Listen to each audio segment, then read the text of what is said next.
Today's just the start of the Big 12 and Power 5 talk to come. Listen to JJ and Alex Monday on your drive home. Afternoons from 3 to 6 on 97.5, the KSL Sports Zone. Welcome back. It is 1st and 12. Happy Sunday morning to you. Less than an hour away from BYU in their AP ranking coming out for week number 9 of college football. BYU 8-0 on the season. Utah, of course, falls to 4-4 on the year as well. We just heard the game breakdown of that in the last segment. Coming up, we're going to have our power rankings. All of the show brought to you today by, of course, the folks at Macy's Grocery Store. Get the freshest fruits and vegetables from local farms and your local favorite brands. Macy's, happy shopping. Mitch, Harper, Alex, Kirry. Mitch, my goodness, lots going on in the postgame. Of course, you were in the room. Kalani Sitake kicking off the press conference in the postgame after their win over UCF, 37-24 down in Orlando. Business as usual for Kalani and company. Really happy with the team. I think all three phases are doing some really good things. I think we got it a little interesting at the end there, but glad the guys, they're good, valuable reps for us to understand the situation and play some good, valuable reps for us to learn from. But overall game, happy with all three phases.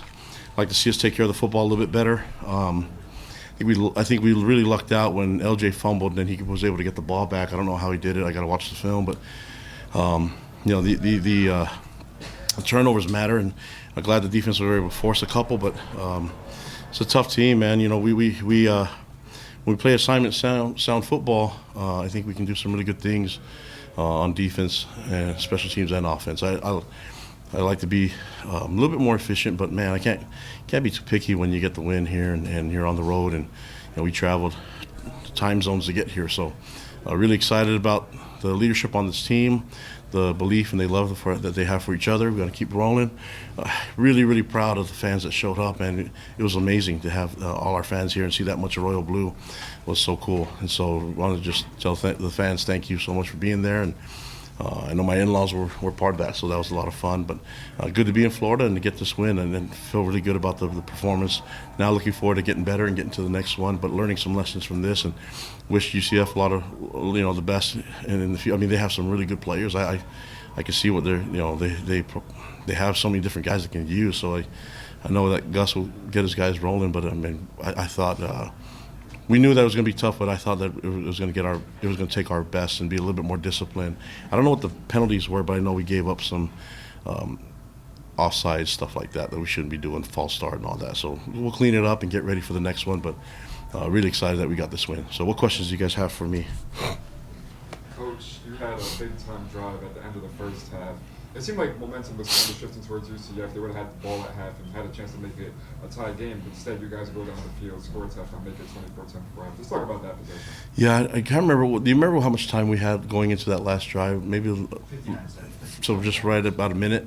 Yeah, we practice those situations all the time. So it was nice to see us do that a couple weeks ago and get the win. It was nice to see us, do that again in the end of the half and kind of just get some points and make it. I think became a 2-score game after that, and so and then in the second half come out and defense did a good job getting a stop, and I believe we scored the next drive after that on offense. So I just complimentary football. The guys are playing. They understand the game. They understand the situation, and I have to give them a lot of praise for understanding football, and their football IQ's been awesome. It's good to coach smart kids and guys that care and know the type of situation. If coaches don't have to coach it all the time, the players can coach each other. That makes it a lot easier.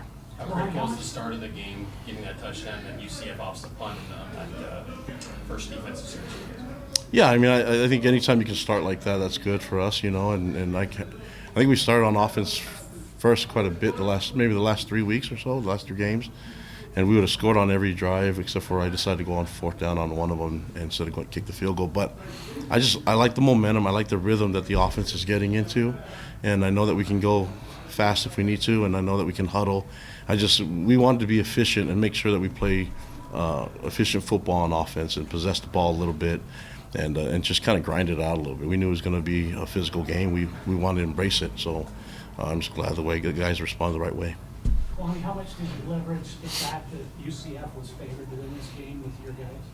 I mean, it's all about, we've said this from the beginning, that we want to prove ourselves right more than anything, but it doesn't hurt to prove some people wrong too. You know, it's a byproduct of doing it right, but that's not our drive. Our drive is that we know, and our focus is we know that we know how good we can be, and I really believe we can play better. That's every week we could keep getting there, and I'm encouraging and challenging the leaders to take over the team, to keep finding ways to improve just a little bit, and if we can put that all together, man, I think we're going to like the result, you know. So week to week, I can say that I think we've improved in a lot of different ways, and the consistency that we're seeing from the offense, I think we were able to run for a lot of yards again, and so it keeps us balanced and it keeps teams guessing. I like that position that we're in with the offense, and I like that the defense is making some plays. We gave up some big plays, but we know the reason why is in the first half, those two big plays were what cost us, gave them 10 points, you know. But even if we're assignment sound, I think we can be better, but we can't give freebies or shoot ourselves in the foot with missed assignments. There you go, Mitch. You get to hear from Kalani every week, and it's starting to become extremely boring in these post-game press conferences. I know that's by design, because it's like, hey, nothing to see here. I don't want to make a big scene out of this thing. We're going to just keep going and doing our thing, and that's exactly what he and his guys are trying to do, coaching staff and players all the same. Definitely, and it was a weird post-game press conference where it was probably the smallest visiting press conference. UCF's got to level that up as far as up to Big 12 standards. Now, granted, it's a much bigger room than what the number one ranked team in the country, Oregon, they hold the distinction still of the worst visitor press conference room. It was just a simple little white tent, but Oregon's got the open press box too that I am confused by always. Where I'm like, it's freezing up here, bro. Close the window. That blows me away how they still have that. But UCF, it was a different post game press conference. Like, basically, Kalani had to crawl over to me to get to the podium. It was so tight and uncomfortable that I wasn't a fan of that. But yeah, Kalani kept it vanilla. And you know what? If you're 8-0, you have the right to, I guess, be vanilla. I guess I'd like a little more pop to some of those quotes. But hey, what he's doing right now is working for this team, and Cougs move on, and they head into the bye week with a lot of momentum. Yeah, you think these guys are going to be motivated going up to Salt Lake City? They're going to have 2 weeks to basically – they smell blood in the water. They know that they have dialed up what their program is. They know exactly what they're going to have to do to get wins. And, man, I'll tell you, it's been a weird ride this year because we just have not been used to it. And the power rankings coming up in the program are going to reflect the very, very weird nature of what we thought was going to happen versus what's happening here locally as well and across the Big 12. Mitch and I jump into that next. It's our Week 9 power rankings of the Big 12. Stay right here with us. It's First and 12. 97.5 the KSL Sports Zone and KSL News Radio. Stay with us.